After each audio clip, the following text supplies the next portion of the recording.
Bonjour Aurore Berger. Bonjour. Des violences ont eu lieu hier lors de la manifestation du 1er mai à Paris. Plusieurs pompiers ont été blessés. Est-ce que vous avez vu dans ces violences un message adressé au président de la République à l'aube de son deuxième mandat? Non, c'est pas un message au président de la République, c'est juste une violence insupportable à Certains l'encontre l'ont dit des pourtant hier forces dans de le l'ordre et des cortège. pompiers. Il faut que Macron nous entende, il est réélu. On n'entend pas sous le Ouais. joug de la violence ou de la menace. Vous savez, on a vécu un mandat où certains ont voulu ça, où certains ont voulu menacer, intimider, violenter, parfois jusque physiquement, des parlementaires, des élus locaux, des maires en ont été les victimes. Et encore une fois, il n'y a pas de négociation à avoir, il n'y a pas de dialogue à avoir à partir du moment où certains voudraient l'exercer sous la menace. On a des images absolument scandaleuses. Je pense notamment à ce pompier qui essaye d'éteindre un incendie en cours et avec cette femme qui essaye de manière très agressive de l'en empêcher. Il y a des images. J'espère qu'elle pourra être identifiée et qu'elle sera sévèrement condamnée comme elle le mérite. Jean-Luc Mélenchon a à cette occasion une nouvelle fois mis en cause le préfet de police de Paris qu'il a accusé d'être incapable de garantir le droit de manifester en paix. Qu'est-ce que vous ont inspiré ces propos? Encore une fois, Jean-Luc Mélenchon, il déleste toujours la responsabilité sur les autres. Et c'est malheureusement pas la première fois. Je me souviens de très grands cortèges syndicaux de 1er mai qui rassemblaient parfois plus d'1 million de personnes et où les organisations syndicales et les partis politiques qui appelaient à cette mobilisation arrivaient à organiser tout simplement leur propre service d'ordre et où les choses se déroulaient dans le calme. Ce qui est certain, c'est que maintenant, on a depuis des années, depuis les manifestations à l'encontre de la loi El Khomri, en permanence des manifestations qui sont émaillées de violence. Donc il ne faut pas mélanger évidemment ceux qui viennent très sincèrement manifester, qui ont un mot d'ordre politique, social, et ceux qui viennent pour casser. Mais je crois qu'il faut surtout, ce que n'a pas fait Jean-Luc Mélenchon, avoir une condamnation claire de ces violences et un mot de soutien à l'égard des policiers et des pompiers qui ont été touchés. La France Insoumise et Europe Écologie Les Verts ont conclu cette nuit un accord pour les élections législatives. Les négociations se poursuivent avec le Parti Socialiste et le Parti Communiste. Est-ce qu'une victoire d'une coalition de gauche aux élections législatives est un scénario que l'on prend au sérieux dans la majorité? Ce qui est certain, c'est qu'on sait qu'on a une élection qui s'appelle élection législative et que c'est cette élection qui va décider tout simplement aussi de l'avenir du pays. On a une élection capitale qui s'est déroulée avec l'élection présidentielle, mais on a ensuite besoin d'avoir une majorité sur laquelle s'appuyer pour gouverner et pour mettre en œuvre aussi le projet qui a fait que le président de la République a été placé en tête du premier tour, qualifié au second et l'a remporté. Donc ça, c'est le point de départ. Après, il y a des oppositions qui sont quand même très fracturées et surtout à gauche, quand je vois ce qui est prétendument une union de la gauche, je vois aussi des grands élus, des présidents de région, des maires refuser cette soumission à la France insoumise, refuser d'abandonner leur histoire politique, d'abandonner leurs valeurs pour essayer de sauver peut-être une poignée de sièges. Parce que ce qui attend les partis qui, à mon avis, notamment le Parti socialiste, s'ils acceptaient cette alliance, c'est tout simplement une disparition à la fois de leurs idées, mais aussi une disparition de leur parti politique. Donc Jean-Luc Mélenchon, Premier ministre, c'est une hypothèse à laquelle vous ne croyez pas un instant? Je ne la souhaite pas. Je ne Ça, la sans souhaite doute, pas, oui. ça c'est certain, parce que je ne souhaite pas que les idées, les valeurs et un certain nombre de candidats aussi investis par Jean-Luc Mélenchon soient demain celles et ceux qui seraient en capacité de gouverner le pays ou d'avoir une majorité parlementaire. Jusqu'à l'exemple le plus caricatural qui était Abou Faz, qui a été, qui a été condamné. Un militant journaliste. Oui. Oui, je ne sais pas, militant, c'est certain, et qui a été condamné pour injure en raison de l'origine.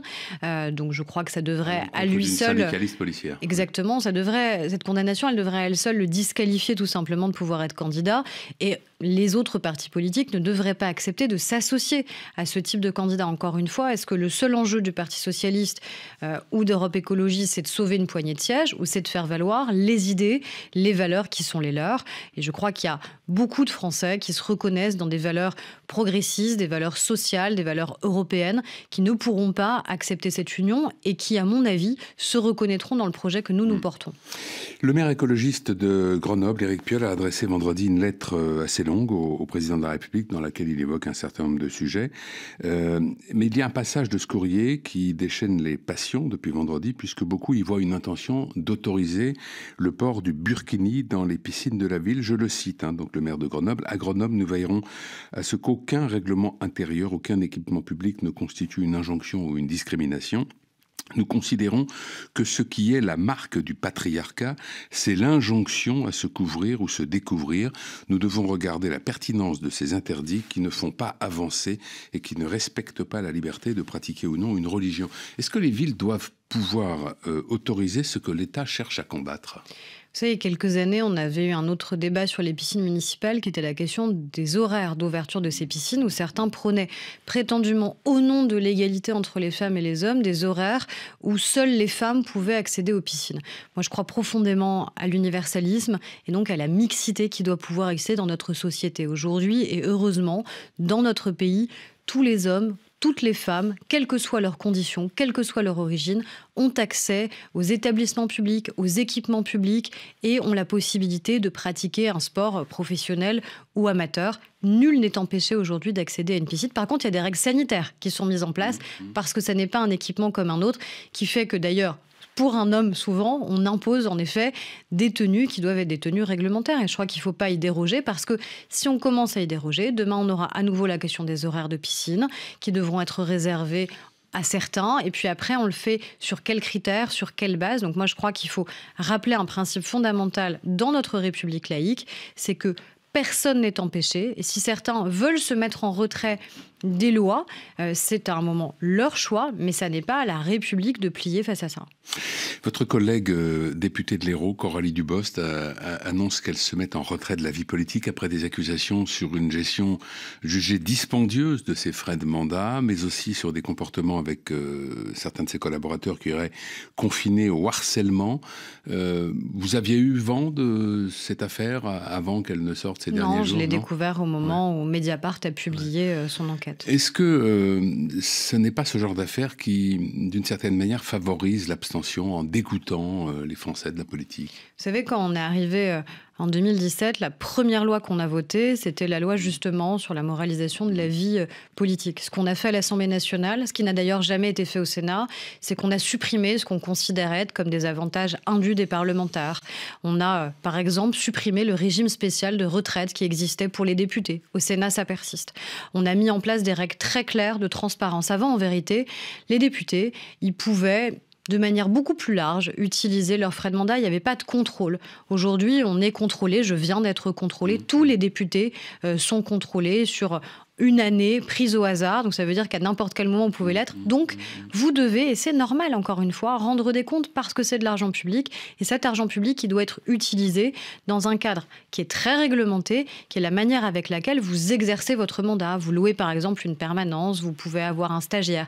C'est uniquement à ça que doivent servir ces frais de mandat. Quand il y a et s'il y a des manquements, alors ils doivent être clairement sanctionnés. Pourquoi la constitution du prochain gouvernement prend-elle si longtemps ? Tout simplement parce que le président de la République va devoir être réinvesti en tant que président de la République dans les jours qui viennent. Et puis, c'est lui ensuite qui définira le nouveau Premier ministre et le nouveau gouvernement. Mais je crois que les choses, elles se passent aussi de manière très apaisée. Le Premier ministre actuel, d'ailleurs, avait dit très spontanément lui-même qu'il souhaitait, pour un nouvel élan dans ce deuxième mandat, démissionner de ce mandat actuel. Donc, je crois que ça prend le temps nécessaire. Et puis surtout qu'après, on va pouvoir s'engager dans la campagne des législatives. Très rapidement, qu'est-ce que vous espérez pour vous-même dans ce quinquennat ? Moi, j'espère une majorité parlementaire pour le président. À titre un peu personnel. J'espère ça. J'espère qu'on puisse mettre en œuvre le projet sur lequel on a été élu. J'espère qu'on puisse à un moment assumer de dire qu'il n'y a pas un président illégitimement élu et que la vie démocratique a fonctionné dans notre pays. Merci Aurore Berger. À vous. Merci, bonne journée.